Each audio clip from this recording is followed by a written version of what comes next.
వాదించటం వలన కొన్ని పరిణామాలు ఎదుర్కొన్నారా? Do you face consequences because of arguments? Wait minute ప్రోగ్రామ్ను వీక్షించడానికి ఆన్లైన్కి వచ్చినటువంటి మీకు ప్రభు పేరిట శుభములు కలుగునుగాక. ప్రియమైన వాళ్ళారా, మన జీవితాల్లో ప్రతి దినము కూడా ఎవరో ఒకరితోని ఏదో విషయం మనం వాదిస్తుంటాం. ఈ కూర బాగుంది అని మీరంటే బాగోలేదు అని ఇంకొకరు అంటారు.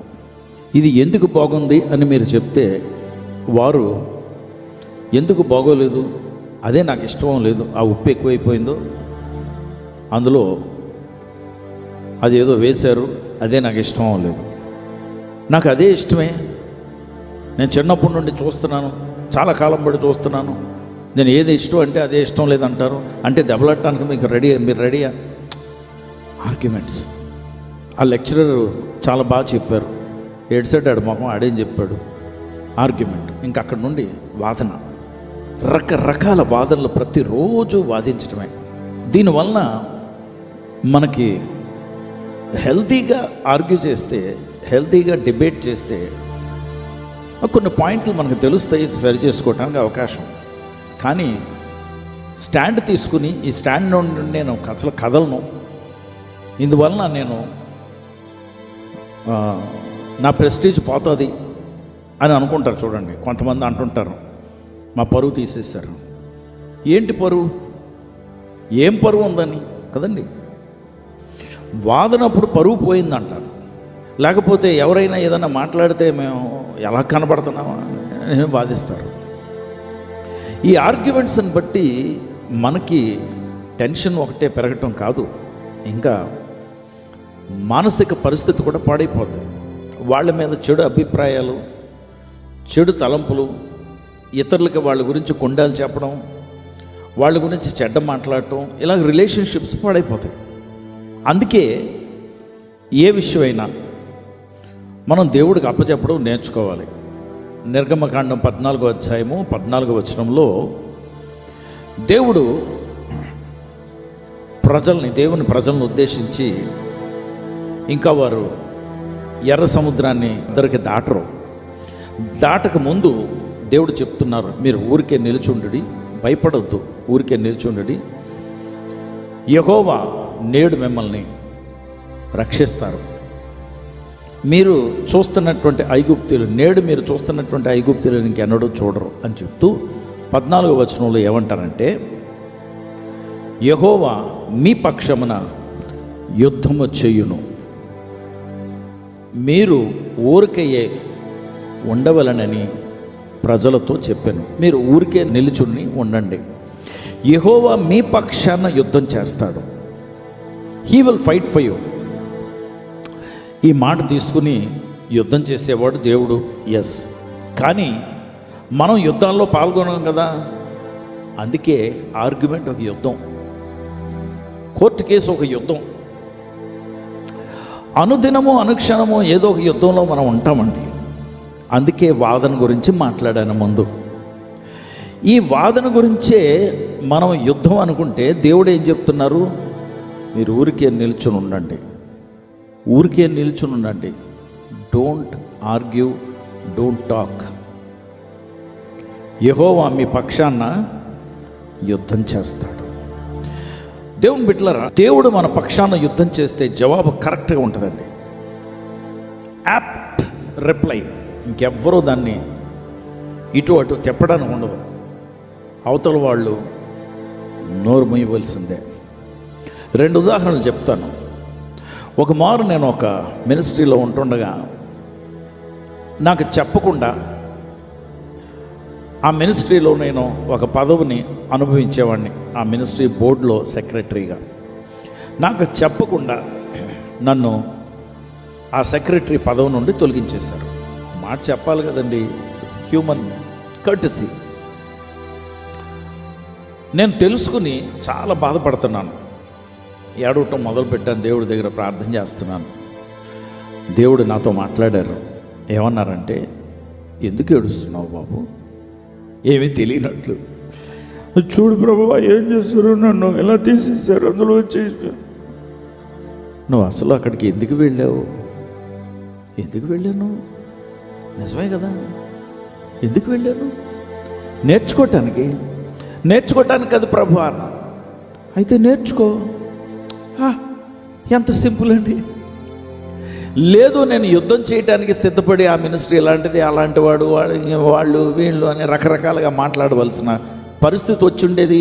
వాళ్ళ దగ్గరికి వెళ్ళి తిరగబడి పరిస్థితి వచ్చుండేది. నేను తిరగబడతానని కాదు, but who fought on my behalf and he said, just stand still and see the deliverance of the lord. యెహోవా మిమ్మల్ని విడిపిస్తాడు, చూడండి, ఒట్టినే నిలుచుని చూడండి. అంతేకాదు, he will fight on your behalf. దేవుని బిడ్డలారా, ఈరోజు నేను నిలుచుండి దేవుని సేవకుడిగా నేను నిలవబడ్డానంటే ఆయనకు మహిమ చెల్లునుగాక. పదవుల కొరకు ఎవరో నన్ను ఏదో మాట అన్నారనో లేకపోతే ఇంకొక ఉద్దేశంతోనో నేను బాధపడితే అక్కడే ఉండిపోయేవాడిని. అక్కడే ఆ గిరిమని కొట్టుకుని ఉండేవాడిని. అందులోంచి బయటికి రావటానికి, ముందుకు సాగిపోవటానికి, వారి మీద నాకు మంచి అభిప్రాయం ఇంకా ఉండటానికి దేవుడు కృప చూపించారు. అప్పుడు నా పదవిలోకి కూర్చున్నటువంటి వ్యక్తి కొరకు యథార్థంగా మంచి హృదయంతో ప్రార్థన చేయటం మొదలుపెట్టాను. దేవుని బిడ్డలారా, కోర్టు కేసులో సిబిఐ వాళ్ళు నన్ను నేరస్తుడిగా నిలవబెట్టించారు. A1 accused 1. ఆ కేసులో కనీసం ఏది లేకపోయినా 5 to 7 years జైలు శిక్ష పడిపోద్ది. 7 years అండి.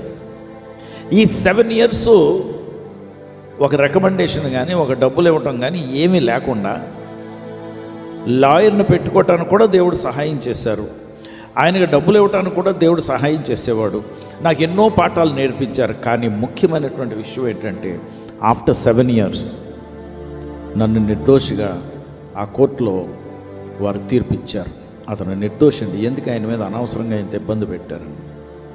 దేవునికి మహిమ కలుగునగాక. మనము ఏ యుద్ధమైనా గెలవాలంటే మన పక్షాన యుద్ధం చేయువాడు ఉన్నాడు. ఆయన పేరు ప్రభు అయినటువంటి యేసు. He is our advocate, he is our almighty captain of the lord's armies. సైన్యములకు అధిపతి ఆయన మన ఉత్తరవాది, మన పక్షాన వ్యాజ్యమాడేవాడు, మన పక్షాన యుద్ధం చేయవాడు. ఆయన అడుగుదాం. నీ సమస్య ఏదైనా ఆయన నీ పక్షాన యుద్ధం చేస్తారు, మాట్లాడతారు, వాదిస్తారు. ఆయన చూసుకుంటారు, అన్నీ చూసుకుంటారు. ప్రార్థన చేద్దాం. మనం నిల్చుండాలి సుమా, నిల్చుండాలి. ఆయన ఎక్కడ నిలవబడమంటే అక్కడ నిలవబడాలి. ఒకవేళ ఏదో పోలీస్ కేసు లేకపోతే ఏదో కోర్టు కేసు మనం నిలవబడాలండి. అక్కడికి వెళ్ళి నిలవబడాలి, తప్పదు. కానీ అక్కడ నుండి మనల్ని ఆయన చేపట్టుకుని తీసుకొచ్చేస్తారు. ప్రార్థన చేద్దాం. సకల ఆశీర్వాదములకు కారణభూతుడైన మా ప్రియ పరలోకపు తండ్రి, నాయన, నువ్వు మంచి దేవుడివి, శ్రేష్టమైన దేవుడివి.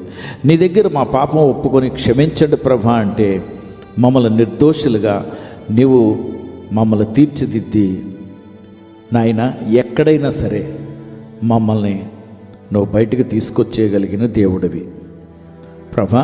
చేసిన తప్పు ఉంటే క్షమించండి ప్రభా అని అడుగుతాను. తప్పు చేయకపోతే నీ దగ్గర ఏడ్చి ప్రభా చూడండి ఎలా చేశారో అని నీ దగ్గర ఏడుస్తాను.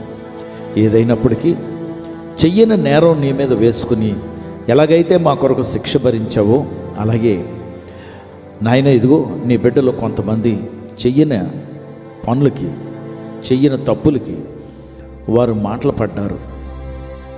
కొంతమంది చెయ్యని నేరానికి శిక్షణ అనుభవిస్తున్నారు ప్రభా. కొంతమంది చేసినప్పటికీ ఏమీ లేదులే, పర్వాలేదు అనుకుని చలామణి అయిపోతున్నారు శిక్ష పడుతున్నా. అందరినీ క్షమించే దేవుడు నువ్వు. నీ పాదాల దగ్గరికి వచ్చి నిన్ను అడిగితే నాయన, సిలువ మీద వ్రేలబడినటువంటి దొంగని, నేరస్తుని నువ్వు క్షమించావు. అలాగే నీ బిడ్డల్ని నన్ను క్షమించి నీ కొరకు మమ్మల్ని నిర్దోషులుగా నిలవబెట్టించావు. అలాగే కొంతమంది ఇంకా ఆ శిక్షా విధిలో కొట్టుకుంటున్నారు కనుక వారిని విడుదల చేయమని, విడిపించమని యేసు నామములో ప్రార్థించి వేడుకొంచున్నాం తండ్రి. ఆమేన్.